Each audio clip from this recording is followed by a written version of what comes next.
30절에 우리가 읽은 말씀처럼 모든 제자들이 예수님을 버리고 도망간 후에 갑자기 한 젊은 사람이라고 하는 이름을 밝히지 않는 사람이 등장하고 그가 맨 몸에다가 보통 속옷, 겉옷 이렇게 따로 구별하진 않습니다만 그냥 일반적인 옷, 통으로 된 일반적인 옷을 속옷으로 보면 되고 겉옷이라는 것은 겉에 걸치는 옷입니다. 특별히 혼이불이라고 번역을 해줬는데 이불을 덮고 다니는 사람은 없어요. 이불을 걸치고 다니는 사람은 없고요. 자다가 일어나서 늦은 저녁이니까 자다가 일어나서 나왔다라고 하기에는 특이한 점이 있는데 속옷을 입지 않고 겉옷만 걸친 채 예수님을 따라갔다라는 것도 이상한 일이지만 그가 걸친 혼이불로 번역된 이 단어가 세마포를 의미하는 단어예요. 보통 이 세마포로 번역된 이 단어가 영어로 번역이 되면서 대부분은 요즘 린넨이라는 소재가 나오죠. 얇은 그런 옷감, 특별한 옷감의 소재인데 이 바람이 잘 통하는 그런 옷입니다. 특별한 옷이죠. 근데 이 세마포를 아무리 밤이라 그래도 세마포를 겉옷으로 걸치고 다니는 사람은 거의 없으리라고 생각합니다.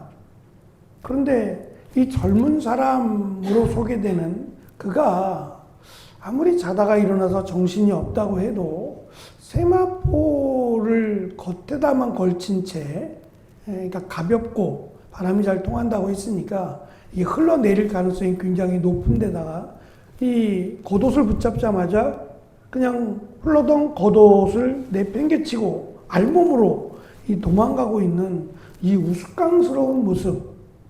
도대체 지금 마가복음에만 기록된 말씀인데 왜 이 내용을 어쩌면 뜬금없이 모든 제자들이 예수님을 버리고 도망갔다라고 하는 내용에 이어서 이 내용이 들어가 있을까?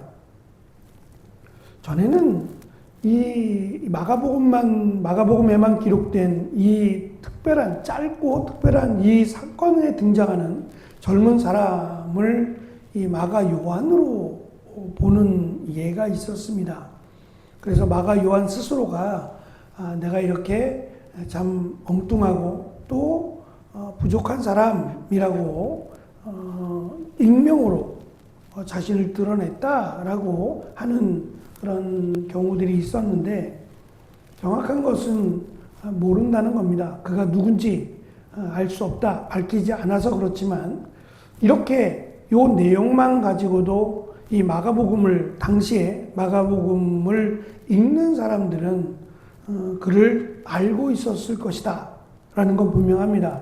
그래서 초대교회 때 이 사건이 또 그들 가운데는 화제가 되기도 했을 것이다 라는 점이고 이 사건이 지금 제자들이 도망간 이후에 뒤늦게 현장에 도착했고 그가 예수님을 따랐다라고 하는 구경이 아니라 따랐다라고 하는 점에서 그 역시도 제자였을 가능성은 매우 높습니다.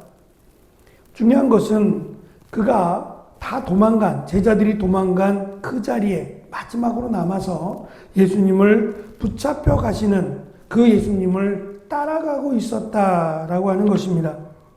어쩌면 예수님을 따라가는 마지막 한 사람의 제자로 등장시켰을 가능성이 높습니다.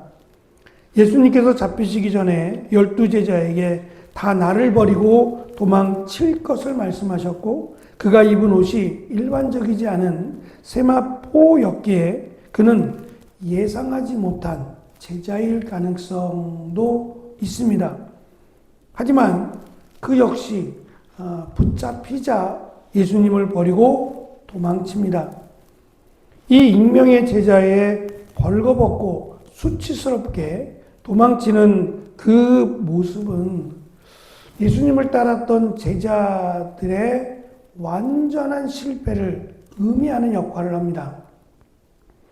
이런 제자 저런 제자들이 많겠지만 엉뚱하게 나타난, 뒤늦게 나타난 이 제자가 결국은 이렇게 수치스럽게 벌거벗겨져서 도망쳤다라고 하는 것이 더 이상 기대를 주지 않는다는 거예요. 더 이상 예수님을 따르는 자들이 없다라고 하는 것을 암시적으로 설명하는 역할을 합니다. 마지막 세 번째, 이 사건이 주는 의미가 있는데 그것은 이 청년이 입었던 세마포라고 하는 옷인데 이 세마포가 예수님께서 장사 지낼 때 예수님 시신에 덮었던 그런 옷감이에요. 뭐 입혔다라고 하기에도 옷을 입는 것은 아니고 이렇게 시신을 둘러싸는 거기 때문에 예수님이 입었다라기보다는 입혀졌다라고 보는 게 맞겠죠. 그래서 예수님이 마지막 죽으신 뒤에 입혀졌던 옷이 세마포였다라는 것과 이 청년이 벌거벗겨진 이 모습은 15장 24절에 기록된 군인들이 예수님의 옷을 제비 뽑아 나누어서 가졌다라는 점에서 십자가상에서 벌거벗겨진 예수님의 모습을 암시적으로 설명하는 역할을 합니다. 이 청년은 잡히는 순간 자기 목숨을 구하고자 벌거벗은 채 도망갔지만 예수님은 많은 사람들을 대신하는 대속물이 되시고자 순순히 잡혀 벌거벗겨져 죽임을 당하셨다라고 하는 제자들과 예수님의 완벽한 대조를 설명하고 마지막으로 이제 예수님은 홀로 남겨지셨고 또 홀로 십자가를 향해 가셨다라고 하는 것을 명확하게 드러내는 역할을 한다라고 생각합니다.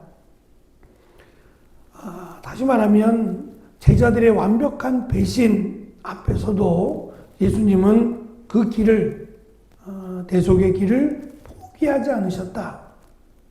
기쁨으로 또 주님 하나님께서 이 땅에 보내신 그 사역을 감당하셨다라고 하는 예수님의 십자가의 길을 드러내는 역할을 오히려 이 청년이 하고 있다라고 보여집니다. 펭귄 효과라는 것이 있습니다. 남극의 60도가 넘는 그 추위 가운데서 펭귄들이 일렬로 이렇게 바닷가 앞에 쭉 도열해 있는 모습을 이렇게 다큐멘터리나 이런 뭐 동물과 관련된 이런 영상에서 보게 됩니다. 그 영상은 이 짝짓기를 하고 이 암컷이 바다에 뛰어드는 그런 장면인데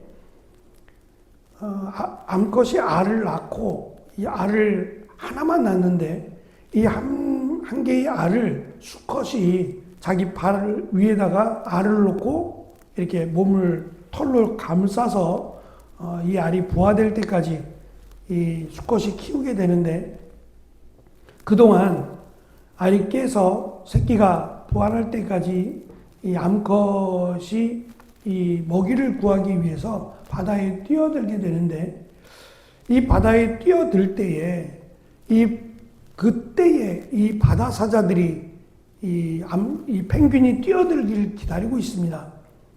근데 어느 누구 하나 섣불리 바다에 뛰어들지 않아요.